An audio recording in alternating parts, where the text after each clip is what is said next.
Destiny Generation. You gotta go out. Know your faith. You gotta know it to share We it. have to let everyone know. Let me tell you about it. Share the faith. Don't you know that my faith is important to me? It's our destiny. We are the Destiny Generation. Now, World Youth Day, how does that affect you in Rome? Is Rome, the Vatican itself, preparing for World Youth Day, or is it something that you wouldn't be aware of otherwise unless someone told you? No, we would be aware. It is the original idea of Pope John Paul II. He began that idea in 1985. His idea was have a day for young people in 1 year in each diocese on Palm Sunday or whatever day is nearest. Then the next year have it on the world level. A place is decided by the Pope each time for the next 2 years or 4 years. And the World Youth Day, the world spreads over not just 1 day, over 1 week. Right. It has developed in the organization so that several days are given to catechesis. The youth are divided into language areas because there are many languages in the world. Bishops and cardinals and people like that are distributed to give the instructions, not on whatever they like. The Pontifical Council for Laity, the office in the Vatican for lay apostolate, arranges the themes, and those who speak are to speak on those themes. They are invited and informed long before, so they prepare. And it is a very fruitful thing.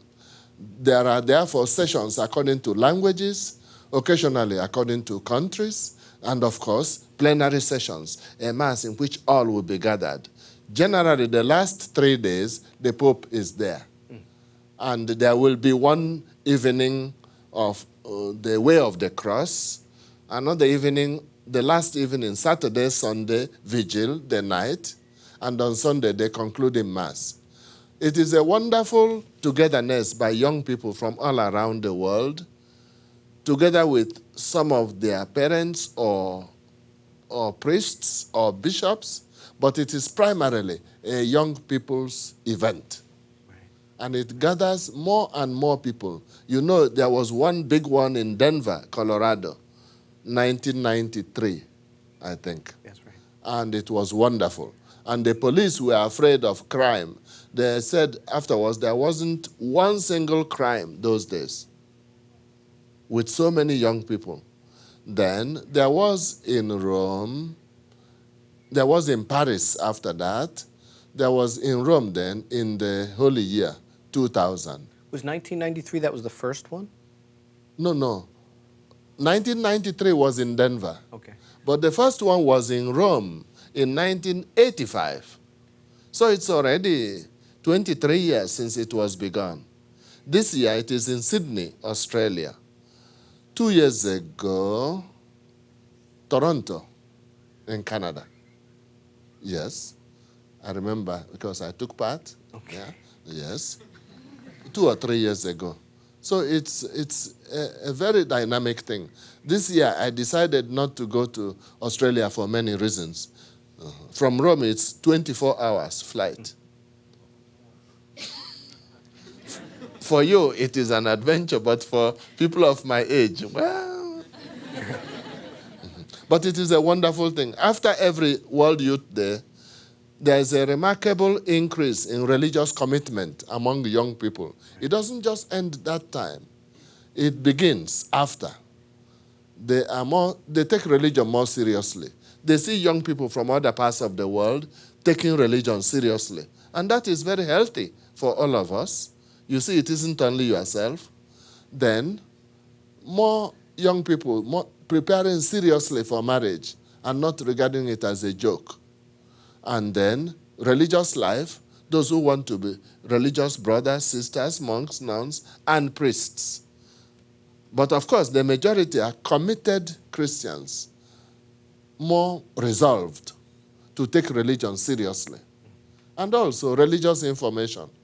And on the part of priests, also, they develop more trust, more confidence in young people.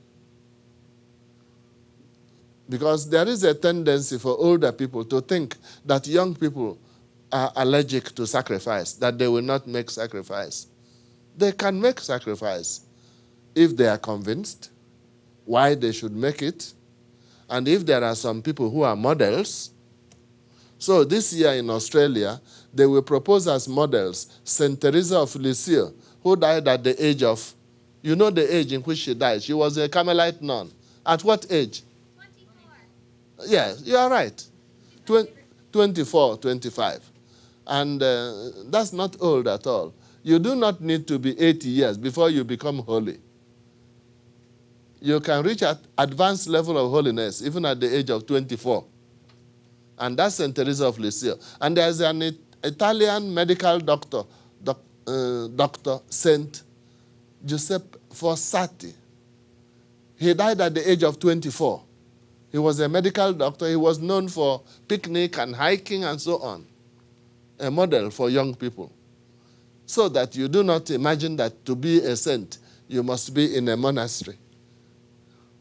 You could, but also you could be where you are now. Right here even, huh? Oh, yes.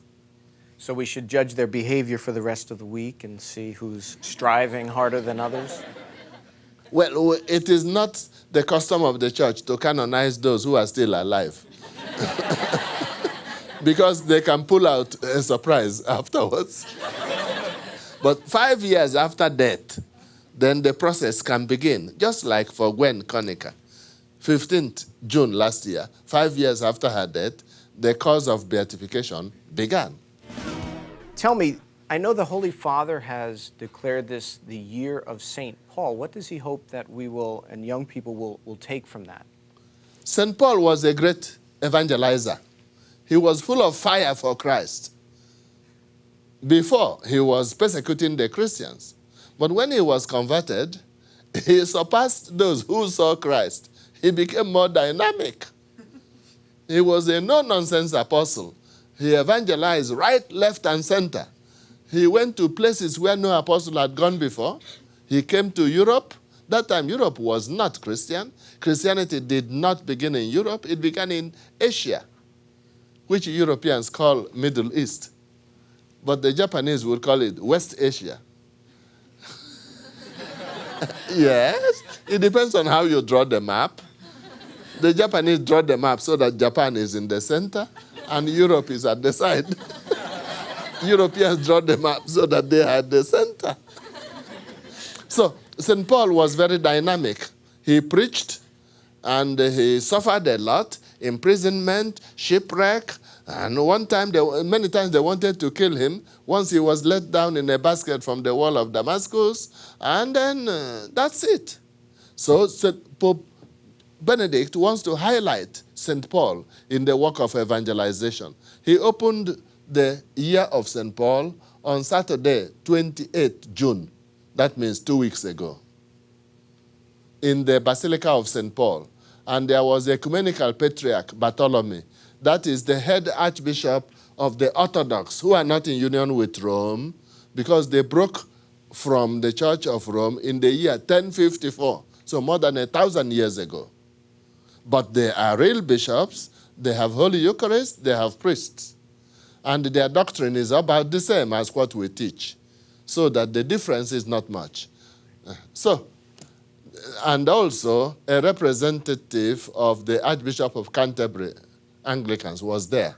It was a beautiful ceremony. During the year, more devotion to St. Paul, more attention to the epistles and the writings of St. Paul, his contribution to evangelization, and our asking ourselves, what can we contribute to evangelization?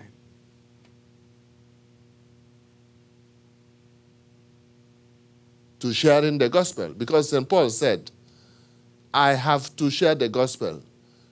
I would be condemned if I did not do it. Did you hear that? So it is not optional. Every baptized person has a share in spreading the gospel. There are no spectators. Everybody is a player. It is not like football, soccer, where 22 are playing and 22 million are watching and yelling and supporting. Everyone is a player in the church. That means everyone has a role. Everyone has a part to play. What you can do, I cannot do. What I can do, you cannot do. But if everyone does his or her part, the church will be like a beautiful orchestra where there are many players, but they produce beautiful music.